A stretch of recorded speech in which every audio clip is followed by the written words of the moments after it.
आज हम जिला परिषद करेंगे कि पंचायती राज प्रणाली के अंतर्गत त्रिस्तरीय पद्धति को अपनाया गया है, जिसमें पहली ग्राम पंचायत, फिर पंचायत समिति और तीसरे स्तर पर सर्वोच्च स्तर पर है जिला परिषद। इसमें पंचायती राज अधिनियम लिखा हुआ है। ये बुक में से हरियाणा के में जब हरियाणा और पंजाब के तहत, दोनों के तहत जब जिला परिषद की व्यवस्था की गई थी, उसका वर्णन है कि जिला परिषद का गठन कैसे होता है। तो 1994 के 73वें संवैधानिक संशोधन के तहत जिला परिषद की रचना के अंतर्गत जिला परिषद के निर्वाचित सदस्यों की संख्या कम से कम 10 होगी और अधिक से अधिक 30 होगी।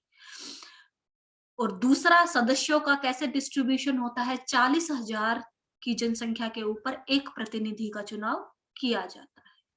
प्रतिनिधि को चुनने की योग्यता वही है, 18 वर्ष और उससे अधिक आयु के सभी व्यक्ति जो भारतीय नागरिक है अपने क्षेत्र के अंतर्गत जिला पार्षद के चुनाव में वोटिंग कर सकते हैं।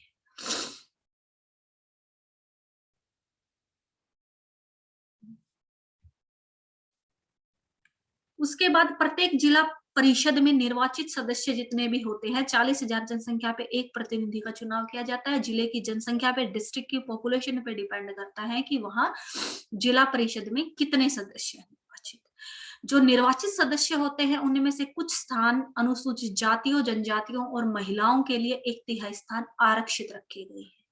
साथ ही साथ उस जिले की पंचायत समिति का जो अध्यक्ष होता है वो भी जिला परिषद का पदेन सदस्य होता है। पदेन मीन्स इसको चुनाव लड़ने की जरूरत नहीं होती है। उस जिले की लोकसभा और राज्यसभा के जो सदस्य होते हैं वो भी जिला परिषद के पदेन सदस्य होते हैं, कि इलेक्शन के द्वारा नहीं चुने जाते। जो निर्वाचित, जो ये मैक्सिमम 30 है, इनके अलावा होते हैं ये सदस्य। जिला परिषद का एक अध्यक्ष और एक उपाध्यक्ष होता है।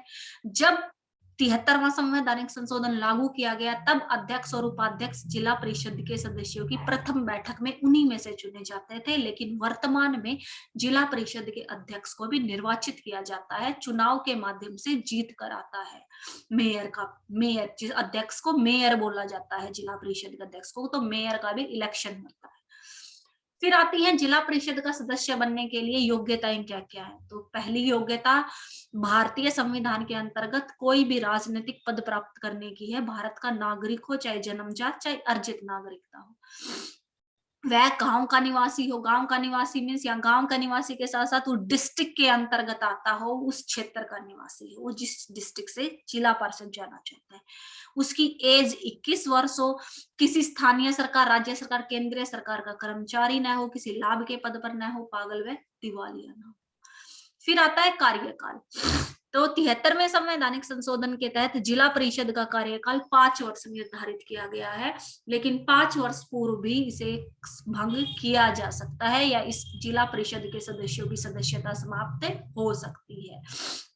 और वो आधार है, अगर कोई भी पार्षद लगातार 4 बैठकों में अनुपस्थित रहता है तो उसकी सदस्यता समाप्त हो जाती है।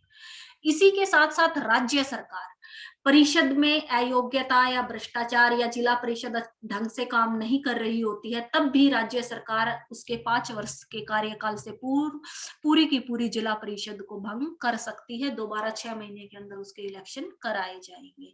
और इंडिविजुअल कोई एक सदस्य सदस्यता कब खोता है, जब वो लगातार 4 बैठकों में अनुपस्थित रहता है। फिर इसकी बैठकें और गणपूर्ति, तो वर्ष में कम से कम 6 बैठकें अनिवार्य होती हैं जिला परिषद की। और ये बैठकें 1/3 सदस्यों के लिखित अनुरोध की, अनुरोध वर्बल नहीं, लिखित अनुरोध अध्यक्ष को मीन्स मेयर को दिया जाता है, तब अध्यक्ष बैठक बुलाता है।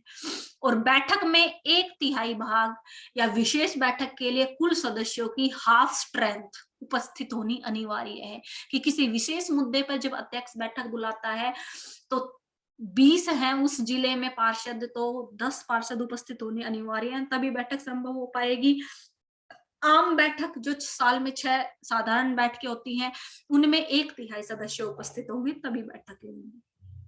फिर है अध्यक्ष और उपाध्यक्ष। बेटा ये बुक पुरानी है, इसमें मेंशन नहीं है ये चीज, आप अपनी बुक में ये जरूर देखना, नहीं है तो राइट डाउन कर लेना कि जिला जब 73वां संवैधानिक संशोधन लागू किया गया, तब जिला परिषद के सदस्य अपने में से ही एक अध्यक्ष उपाध्यक्ष का चुनाव करते थे, लेकिन वर्तमान में सिर्फ अपने में से उपाध्यक्ष का चुनाव करते हैं। जो अध्यक्ष होता है वो निर्वाचित होके आता है, इलेक्शन जीत के आता है।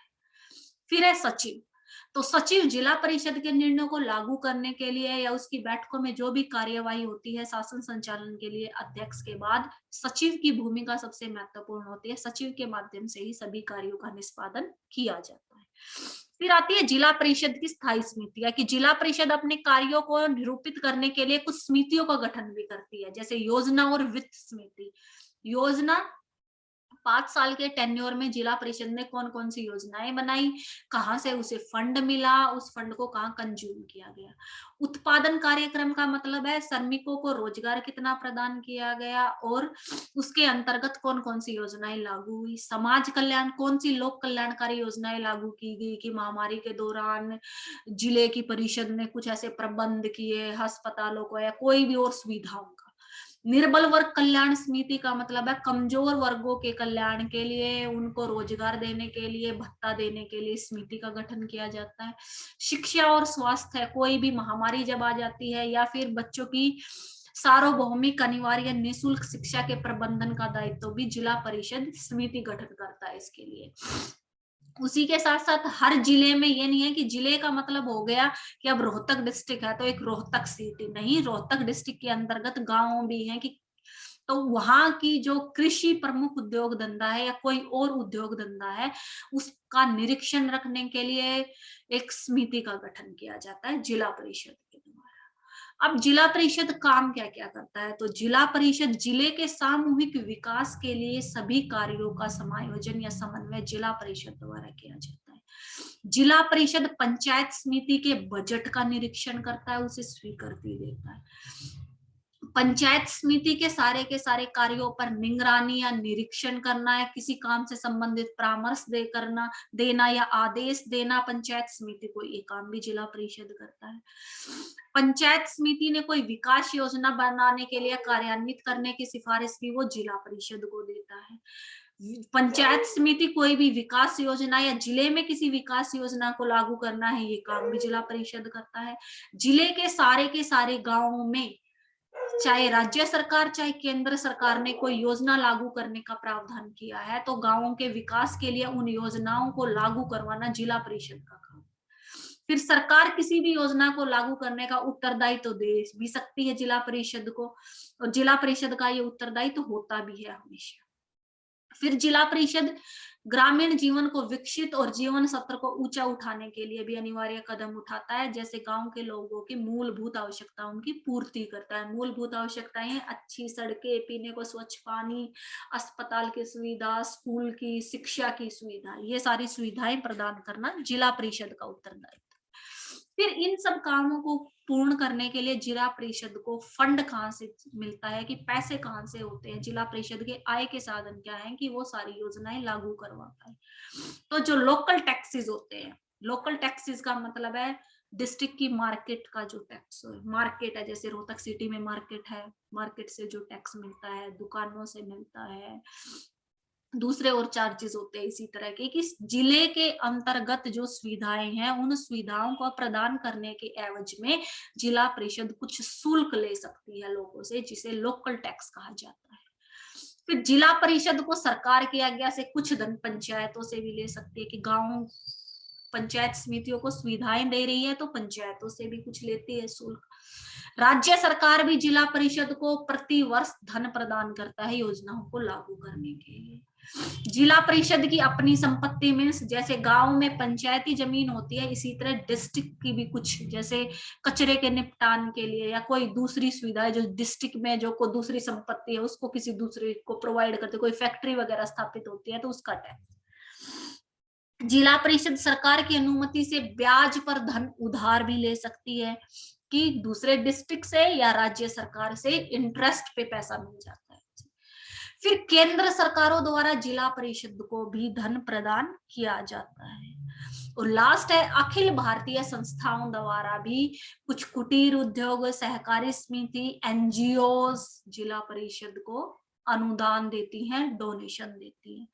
तो एक तो लोकल टैक्सेस से मिला, राज्य सरकार ने दिया, पंचायतों से भी कुछ शुल्क ले सकती है, केंद्र सरकार देती है, इंटरेस्ट पे भी पैसा ले सकती है राज्य सरकार से वो, कुछ एनजीओ या कुछ सहकारिता समितियां भी अनुदान प्रदान करती हैं जिला समिति को। तो ये थी जिला परिषद जो ग्राम पंचायत और पंचायत समिति पर नियंत्रण रखती है, उनकी विकास के लिए काम करती है, अपने जिले के अंतर्गत जो गांव आते हैं उनके उत्थान और लोगों के जीवन स्तर को विकसित करने का काम जिला परिषद के अंतर्गत किया जाता है। तो यहाँ पर हमारी पंचायती राज के तीनों सत्र कंप्लीट हो जाते हैं, ग्राम पंचायत, पंचायत समिति और जिला परिषद। अब पंचायती राज से रिलेटेड कई बार क्वेश्चन पूछ लिया जाता है कि पंचायती राज की मुख्य समस्याएं या त्रुटियां बताएं, कि पंचायती राज के अंतर्गत हमने जितना भी वर्णन पढ़ा है तीनों सत्रों का, उनके काम, उनका गठन कैसे होता है, उनकी कुछ कमियां उसके अंदर है। तो पहली है अनपढ़ता, कि आज भी हमारी लिटरेसी रेट, हमारी साक्षरता दर भारत की 100% नहीं है, और इसी के मद्देनजर पंचायती राज के अंतर्गत जो राजनीतिक ढांचा है उसमें अस्थिरता देखने को मिलती है। लोग कम पढ़े लिखे होते हैं, पंचायतों में लोगों को न्याय नहीं मिल पाता है, सारी योजनाएं लागू नहीं हो पाती। फिर है ग्राम सभा नाम मात्र का अस्तित्व, कि ग्राम सभा का जो ढांचा बनाया गया है, उसका गठन बनाया गया है कि वर्ष में 2 बैठकें होंगी, ग्राम सभा का एक बजट पारित होगा, लेकिन ऐसा सिर्फ नाम मात्र का है, सिर्फ कागजों में होता है, वास्तविक रूप में ऐसा पंचायती राज में देखने को नहीं मिलता है। नेक्स्ट है सांप्रदायिकता। तो भारत में सांप्रदायिकता बहुत ज्यादा फैली हुई है। सांप्रदायिकता का मतलब है जात पात, धर्म, रंग के आधार पर, लिंग के आधार पर भेदभाव। कई गांवों में औरतें सरपंच होती हैं, लेकिन सारा काम उनके पति द्वारा किया जाता है, कि उनकी भूमिका सिर्फ साइन करने तक लिमिटेड रह जाती है। और इसी सांप्रदायिकता भेदभाव की वजह से भुखमरी, गरीबी या सभी समस्याओं का उन्मूलन नहीं हो पाता है। फिर है गुटबंदी। गुटबंदी का मतलब है जैसे पंचायती राज के अंतर्गत कुछ राजनीतिक दल या कुछ प्रभुशाली व्यक्ति उस पर अपना आधिपत्य स्थापित करके बैठ जाते हैं। जैसे कुछ विशेष जातियां या उच्च वर्ग के लोग हमेशा सरपंच नियुक्त होते रहते हैं, पार्षद नियुक्त होते रहते हैं, तो वो अपना एक छत्र अधिकार वहां स्थापित कर लेते हैं। जो निम्न वर्ग के लोग हैं या जो व्यक्ति साधारण व्यक्ति जो उनके लेवल तक नहीं पहुंच पाते हैं, चाहे वो फाइनेंशियली है या दूसरे एस्पेक्ट में, वो कभी भी सक्रिय सहभागिता दर्ज नहीं करा पाते।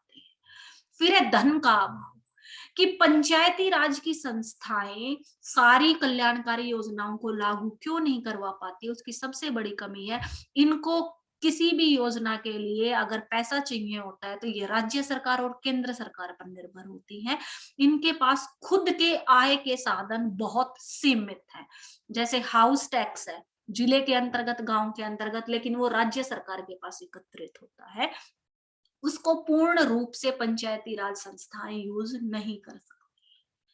फिर है सरकार का अत्यधिक नियंत्रण, कि पंचायती राज की इन तीनों सत्रों की संस्थाओं पर राज्य सरकार और राज्य सरकार के ऊपर केंद्र सरकार पूर्ण आधिपत्य रखती है। किसी भी योजना को लागू करने के लिए पहले ऊपर से सहमति लेनी पड़ती है, वहां से आदेश आता है, उसी अनुसार ये संस्थाएं काम करती हैं। सरकारी कर्मचारियों की भूमिका, कि सरकारी कर्मचारी जो होते हैं पंचायती राज की प्रगति में उनका योगदान भी बड़ा धीमा है, कि किसी भी फंड का अप्रूवल जो आता है, किसी भी योजना का या पंचायती राज के काम करने की स्वतंत्रता का ही प्रावधान क्यों है, पंचायती राज के अंतर्गत सरकारी कर्मचारियों का हस्तक्षेप बहुत ज्यादा होता है।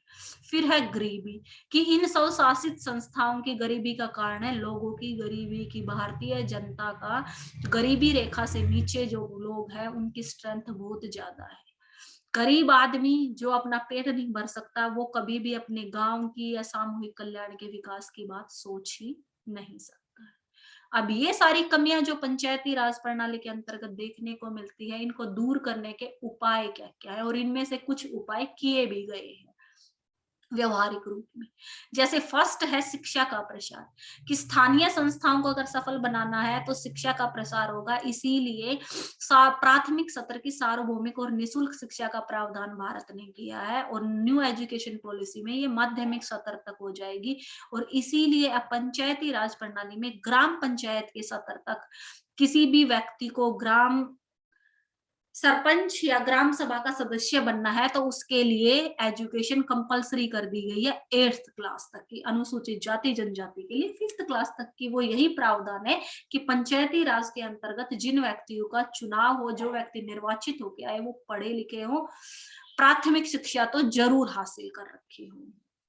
फिर सदस्यों का प्रशिक्षण, कि इन पंचायती राज की स्थानीय संस्थाओं के अंतर्गत जो व्यक्ति चुनकर आते हैं उन्हें राजकाज से संबंधित इतनी नीतियां योजनाओं का नहीं पता होता, इसलिए इन्हें प्रशिक्षण प्रदान करना चाहिए सरकार के द्वारा, और ये प्रशिक्षण वास्तविक रूप में प्रदान किया भी जाता है। निपुण ईमानदार कर्मचारी, स्थानीय स्वशासन संस्थाओं के जो कर्मचारी हैं, चाहे बीओ ऑफिस में है, ग्राम सभा में है, जिला पार्षद के सरकारी कर्मचारी हैं, सचिव हैं, ये ईमानदार होने चाहिए, जिससे कि व्यक्तियों को इन संस्थाओं में नौकरी प्राप्त करने के लिए ज्यादा से ज्यादा आकर्षित हो। साथ ही साथ कर्मचारियों के प्रशिक्षण की व्यवस्था होगी तो काम सुचारू रूप से होगा। फिर है राजनीतिक दलों पर रोक, और ये रोक 1957 के बलवंत राय मेहता समिति ने लगाई थी कि पंचायती राज के चुनाव दलीय आधार पर नहीं होंगे, जबकि अशोक मेहता समिति ने कहा था कि राजनीतिक दलीय आधार पर होने चाहिए चुनाव। लेकिन दलीय आधार पर अगर चुनाव होंगे तो आम गांव का नागरिक कभी भी ग्राम सभा में अपना आधिपत्य या अपना शासन स्थापित करने की संभावना नहीं कर पाएगा। फिर है ग्राम सभा को सक्रिय करना। ग्राम सभा को सक्रिय करने का मतलब है कि वर्ष में 2 बार ग्राम सभा की जिन बैठकों की बात होती है वो सिर्फ नाम मात्र की नहीं होनी चाहिए, वास्तविक रूप से होनी चाहिए, और बजट वास्तविक रूप में पारित होना चाहिए। नागरिकों की समस्याओं का निदान वास्तविक रूप में होना अनिवार्य है। सरकारी हस्तक्षेप में कमी, कि स्थानीय संस्थाओं को अगर अपने काम सुचारू रूप से करने हैं, अच्छे से करने हैं, तो सरकार को कम से कम हस्तक्षेप करना चाहिए, और ज्यादा से ज्यादा पंचायती राज संस्थाओं को फंड प्रोवाइड करना चाहिए। फिर नियमित चुनाव, जैसे कि अब देखने को मिल रहा है कि गांव में पंचायत का कार्यकाल पूर्ण हुए काफी टाइम हो चुका है, और प्रावधान के अंतर्गत 6 महीने के अंदर अंदर पंचायती राज संस्थाओं के चुनाव कार्यकाल पूर्ण होने की स्थिति में अनिवार्य है।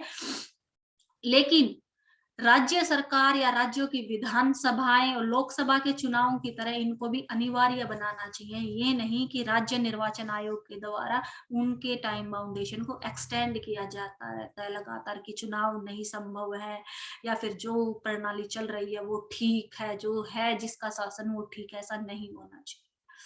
पंचायती राज की संस्थाओं को अधिक शक्तियां देनी चाहिए। जब इनके हाथों में अधिक शक्तियां होंगी, ये वित्तीय रूप से भी स्वयं पोषित होंगी, तो ये संस्थाएं अच्छे से काम कर पाएंगी। जब राज्य सरकार या केंद्र सरकार को उत्तरदायित्व तो कम देना होगा इन्हें, तो काम सुचारू ढंग से होगा। फिर पंचायती राज की संस्थाओं में सकारात्मक संबंध। सकारात्मक संबंध का मतलब है पंचायती राज की तीनों संस्थाओं, ग्राम पंचायत, पंचायत समिति और जिला परिषद, इनमें शक्तियों को बांटा गया है। सर्वोच्च स्थान जिला परिषद का है, जो पंचायती राज और पंचायत समिति दोनों पे नियंत्रण रखती है। तो इनका संबंध आपसी सहयोग का होना चाहिए, टकराव की स्थिति इनके बीच नहीं होनी चाहिए। जब तीनों सत्र एक दूसरे से मिलके एक दूसरे के अधिकार शक्तियों का उपभोग करते हुए आपसी सामंजस्य से काम करेंगे तो व्यक्तियों का विकास ज्यादा संभव होगा। और इनमें से इन उपाय जो करने की बात की गई है उनमें से कुछ उपाय वास्तविक रूप में इम्प्लीमेंट भारत में किए भी गए। अब लास्ट आता है पंचायती राज का महत्व। कई बार शॉर्ट क्वेश्चन में पूछ लिया जाता है कि पंचायती राज को, कि जब संविधान लागू हुआ तब ये नहीं था, बाद में 73rd अमेंडमेंट करके एक नया भाग 9, एक नई अनुसूची 11 जोड़ के पंचायती राज का प्रावधान क्यों किया गया भारतीय संविधान में, क्या इंपॉर्टेंस थी इसकी? तो इंपॉर्टेंस थी कि पंचायती राज जनता का अपना शासन है। अपना शासन का मतलब है ग्राम सभा में सभी सदस्य प्रत्यक्ष रूप से चुने जाते हैं। गांव का हर व्यक्ति उस चुनाव में भाग लेता है। निम्न सत्र से ही सभी को प्रशासन संबंधी, विकास कल्याण की योजनाओं संबंधी कार्यों के बारे में जानकारी मिलती है, जिससे हमारी राज्य सरकार, केंद्र सरकार क्या योजनाएं बनाती है, किस तरह इम्प्लीमेंट करती है, कहाँ से फंड आता है, वो ज्ञान प्राप्त होता है जनता को। फिर है अधिकार कर्तव्यों का। अधिकार कर्तव्यों का मतलब है कि ग्रामीण लोग इस चीज को जागरूक होते हैं कि सरकार हमें क्या प्रदान करती है और सरकार का क्या कर्तव्य बनता है, उन्हें हमारे लिए क्या क्या करना चाहिए, और हम प्रत्येक नागरिक का हमारे राज्य के प्रति, गांव के प्रति, देश के प्रति क्या कर्तव्य है। ग्राम सभा की बैठकों के माध्यम से उन्हें राजनीतिक हलचल या फिर हमारे गांव के, जिले के, राज्य के और देश की राजनीतिक प्रशासनिक व्यवस्था का ज्ञान होता है। फिर है आत्मनिर्भरता, कि महात्मा गांधी ने भी कहा था कि अगर भारत को आत्मनिर्भर बनाना है तो पंचायती राज व्यवस्था स्थापित करनी होगी, और पंचायती राज व्यवस्था के अंतर्गत आत्मनिर्भरता लानी होगी कि हर गांव में व्यक्ति आत्मनिर्भर हो, वो अपनी जरूरतें स्वयं पूरी कर सके, उसके लिए उन्हें सरकार पर निर्भरता की आवश्यकता ना हो। और ये निर्भरता जब समाप्त होगी तभी संपूर्ण देश का विकास संभव है। फिर है कृषि का विकास और आर्थिक उन्नति। जिला परिषद भी, पंचायत समिति भी और ग्राम पंचायत भी सभी कृषि के विकास के लिए योजनाएं भी बनाती हैं। जिला परिषद एक समिति भी बनाती है कृषि विकास के लिए, कृषि पर नियंत्रण के लिए, जिसके अंतर्गत हर गांव के किसानों को अच्छी किस्म के बीज, खाद, कृषि यंत्र सब्सिडी पे उपलब्ध कराए जाते हैं, पानी और बिजली मुफ्त उपलब्ध कराया जाता है। फिर है प्रशासन की शिक्षा, कि भारत एक लोकतांत्रिक देश है और लोकतांत्रिक देश के अंतर्गत शक्तियों का पृथकीकरण किया गया है। शासन का जो ढांचा है वो कैटेगराइज्ड किया गया है, विभाजित किया गया है। स्थानीय स्तर पर पंचायती राज है, फिर राज्य सरकार है, फिर केंद्र सरकार है। तो कैसे पूरा प्रशासन, एडमिनिस्ट्रेशन काम करता है, वो प्राथमिक सीढ़ी से ही सभी नागरिकों को समझाने की कोशिश की जाती है, और प्राथमिक सत्र पर या प्राथमिक राजनीति में जो सक्रिय सहभागिता दिखाते हैं उनके लिए जो प्रशिक्षण की सुविधा होती है, उसके माध्यम से उन्हें पूरे देश के राजनीतिक ढांचे को समझना आसान हो जाता है, और देश का प्रशासनिक ढांचा किस तरीके से काम करता है ये भी समझना आसान हो जाता है। तो यहाँ पर बेटा हमारा पंचायती राज कंप्लीट हो गया है आज।